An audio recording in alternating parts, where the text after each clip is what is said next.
एक बार की बात है। एक छोटे से गांव में एक महिला रहा करती थी जिसका नाम मीनाक्षी था। वह बहुत अच्छी इडली बनाया करती थी और उसकी इडली पूरे गांव में मशहूर थी। मीनाक्षी रोज गांव के बीचों बीच एक छोटी सी दुकान लगाया करती थी। वो सुबह सुबह ताजी ताजी इडली बनाती और उसे सुंदर से टिफिन में सजाकर गांव में बेचने चली आती। गांव में बच्चे बड़े बूढ़े सब इडली के बड़े दीवाने थे। अरे मीनाक्षी दीदी, जरा एक प्लेट इडली तो लगाना। जी भैया, लगाती हूँ। मीनाक्षी अपने ग्राहकों को जल्दी जल्दी इडली बनाकर दे देती है। उसमें से एक ग्राहक बोलता है, अरे मीनाक्षी दीदी, आपकी इडली का तो जवाब नहीं है। वाह, बहुत उम्दा बनाई है इडली। धन्यवाद भैया।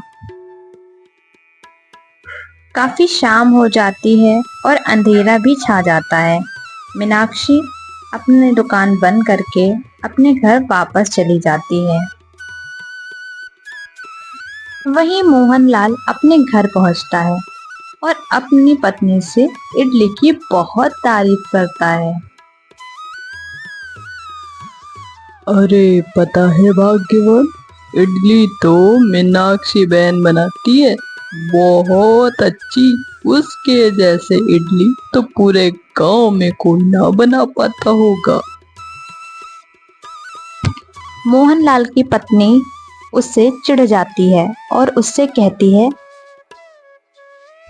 अच्छा, तो अब मैं भी कल से इडली वड़ा की दुकान लगाऊंगी और देखती हूँ कौन खाने आता है इडली, उसके यहाँ कि मेरे यहाँ, देखती हूँ। सुमन अगले ही दिन गांव के बीचों बीच पहुंच जाती है जहाँ पे मीनाक्षी हमेशा दुकान लगाती है। उसने उसी जगह दुकान लगाई जहाँ पर मीनाक्षी लगाती है।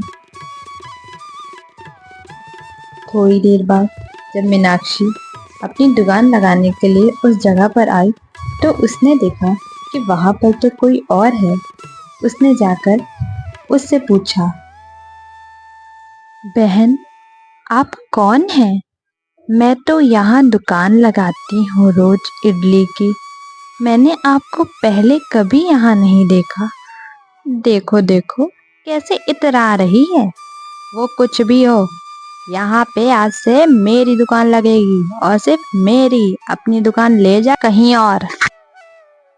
मीनाक्षी सुमन की ऐसी बात सुनकर बहुत उदास हो जाती है और वह वापस अपने घर की ओर निकल पड़ती है। अरे माँ, आप इतनी जल्दी घर आ गई? क्या हुआ, आज दुकान नहीं लगी? मीनाक्षी अपनी बेटी को वहाँ की सारी बातें समझाती है और बताती है कि आज के बाद वह दुकान नहीं लगाएगी। इतना सुन के उसकी बेटी रोने लगती है और कहती है, माँ, माँ, अब अब हम कैसे जिएंगे? अब क्या होगा हमारा? हम तो बहुत गरीब हैं। तुम परेशान मत हो बेटा, मैं और मेहनत करके घर से ही इडलियां बेचा करूंगी। तुम्हें परेशान मैं नहीं देख सकती बेटा।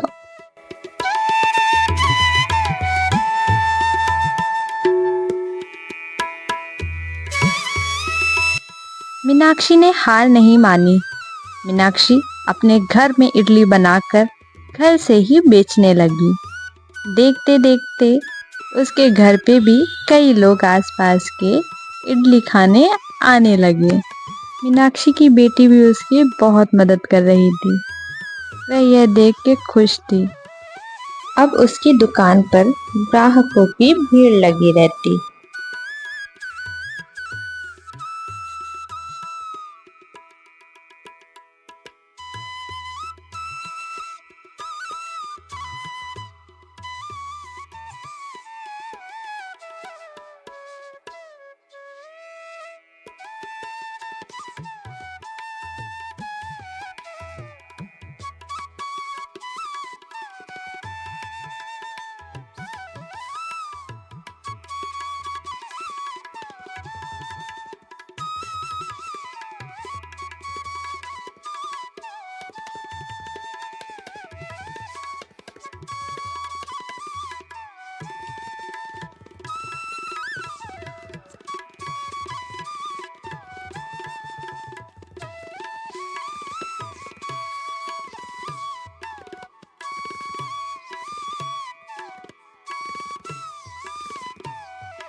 मीनाक्षी की तो जैसे किस्मत ही बदल गई थी।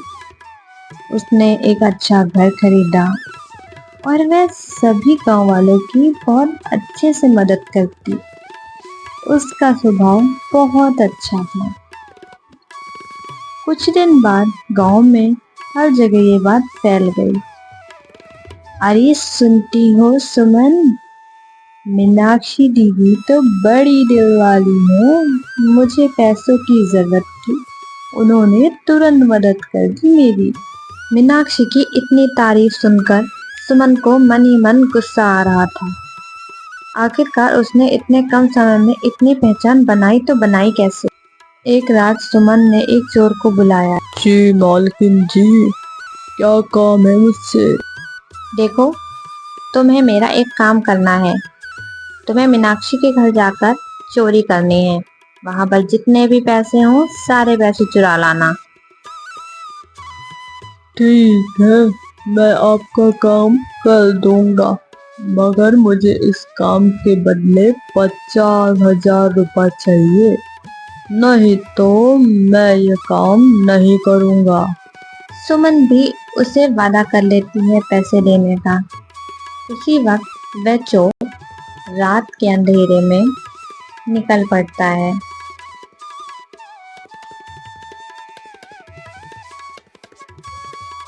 कुछ ही देर में वह मीनाक्षी के घर पहुंच जाता है। वह देखता है और सीधा घर के अंदर चला जाता है। पास के ही कमरे में सारे पैसे रखे हुए होते हैं। वह चोर सारे के सारे पैसे उठाकर फुर्र हो जाता है। सुबह जब मीनाक्षी उठती है तो देखती है वहां तो चोरी हो गई है। उसके सारे पैसे कोई ले गया है। तभी उसकी बेटी बोलती है, हाँ माँ, यहाँ तो 1 रुपए भी नहीं बचा, सारे के सारे पैसे चोर ले गए। मीनाक्षी जल्दी जल्दी सरपंच जी के पास जाती है और उनको वहां की सारी बातें बताती है। वह उनसे कहती है, सरपंच जी, हमारे सारे पैसे चोर ले गए। कुछ दिन बीतते हैं। आखिरकार वह चोर पकड़ा जाता है। एक दिन चोर आखिरकार पकड़ा ही जाता है। सरपंच जी उससे डांट फटकार लगाकर उससे पूछ ही लेते हैं आखिर उसने किसके कहने पे ये चोरी की।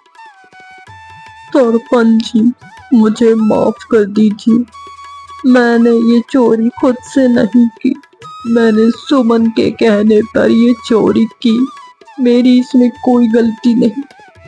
चोर की ये बात सुन के सरपंच जी ने सुमन को वहां पर बुलाया।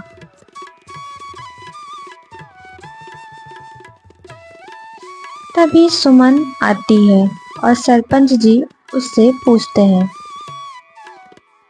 अरे सुमन, क्या तुमने मीनाक्षी के घर में चोरी करवाई है? देखो, सच सच बताना। अरे सरपंच जी, मैं भला चोरी क्यों करवाऊंगी? मेरे पास पैसों की कमी है क्या? लगता है किसी दुष्ट इंसान ने मेरा नाम लगा दिया है सरपंच जी। मैं तो ऐसे बिल्कुल भी नहीं हूँ, चाहे आप किसी से भी पूछ लें। सरपंच जी को कुछ समझ नहीं आ रहा था। आखिर वह कैसे फैसला करें और सच का पता कैसे लगाएं।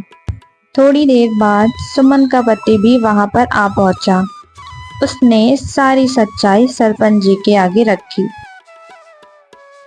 सरपंच जी, मुझे माफ करिएगा, मेरी पत्नी ही चोर है। मेरी पत्नी मीनाक्षी से जलने लगी थी।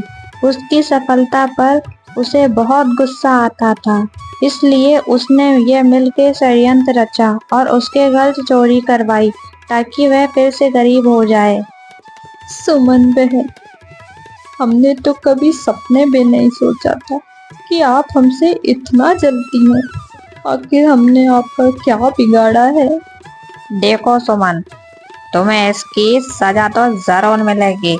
तुम्हें यह गांव छोड़कर जाना पड़ेगा हमेशा के लिए। मैं ऐसे लोगों को अपने गांव में नहीं रख सकता। जो एक दूसरे से जलन भावना रखते हों और एक दूसरे की तरक्की से जलते हों। हमारे अंदर ऐसा स्वभाव नहीं होना चाहिए।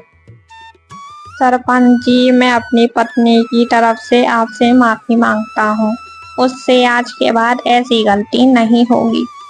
हमें इस गांव से ना भगाएं, हमें यहीं रहने दें।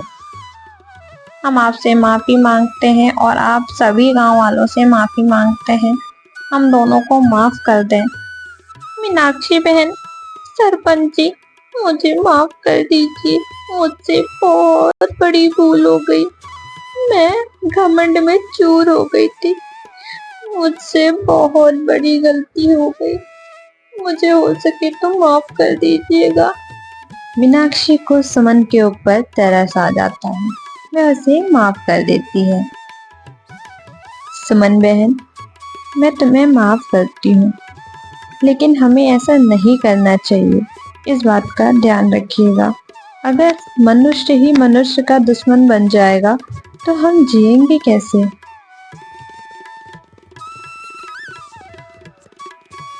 कुछ दिन बाद गांव में फिर से वही खुशहाली आ गई थी। सब हंसी खुशी और मिलजुल कर रहने लगे। मीनाक्षी ने गांव में एक बहुत बड़ा रेस्टोरेंट खोल लिया और वह बहुत चलने लगा। मीनाक्षी की जीवन ने हमें यह सिखाया कि जीवन में कितनी भी कठिनाइयां और परेशानियां आए, हमें उनसे लड़ना चाहिए और जीतना चाहिए।